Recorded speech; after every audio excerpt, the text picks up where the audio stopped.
আমার আর ভাল লাগে না, রোজ রোজ এই জিনিসগুলো হারিয়ে যায়, কোথায় যে যায়, কোন ভগবানের কাছে যায় আমি কিছু বুঝতে পারি না। রোজ একটা রোজের হয়ে গেছে, কিছু না কিছু হারাবে। কি হলো এত রাগ করছিস?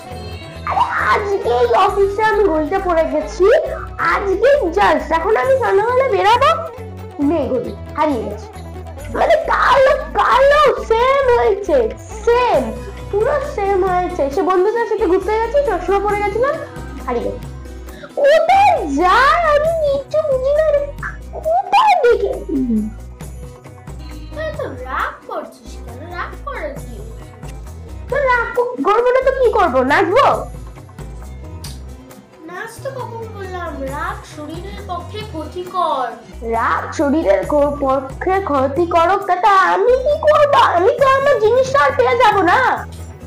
রাগ করিস না, এই নে এই বইটা পড়, মাথা পুরো ফ্রেশ হয়ে যাবে। এই বইটা পড়লে এটা হচ্ছে শ্রীমদ্ ভগবত। কথা তোর জ্ঞান আমি শুনতে চাই না, চুপচাপ থাক। এই বইটা পড় তো।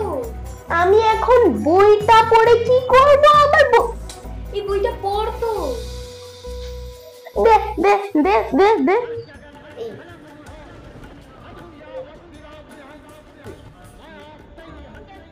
এত মোটা বই? আরে মোটা হলে কি, একটা পেজের পর দেখবি তোর সব বই পড়ার ইচ্ছা হবে।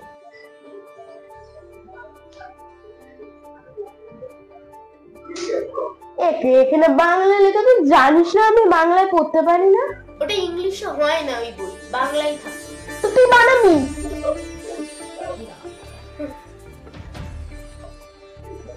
হিন্দিটা কবে কিনলি?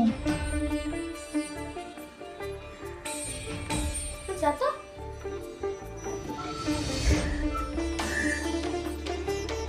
ধুর ব্যাংকটা একে আমার এখানে জিনিস হারিয়ে গেছে, আর ও আমার পড়তে দিয়েছে হচ্ছে শ্রীমদ্ ভগবত গীতা। বাহ, এইটা আমি পড়ে কি করব?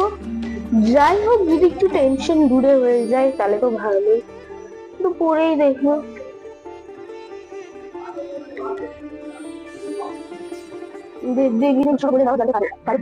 এখানে দেবের অর্থাৎ ষষ্ঠ দেবতাদের অর্ধদেবতাদের সম্বোধন করা হয়েছে, আর এমনিকি তাকে ষষ্ঠ দেবতাদের অর্ধদেবতা বলে ওনাকে তাকে সমস্ত জগতের প্রাচীনকে নাও জানতে পারি, তাই তাকে জগৎ পূজা বলে সম্বোধনও করা হয়েছে।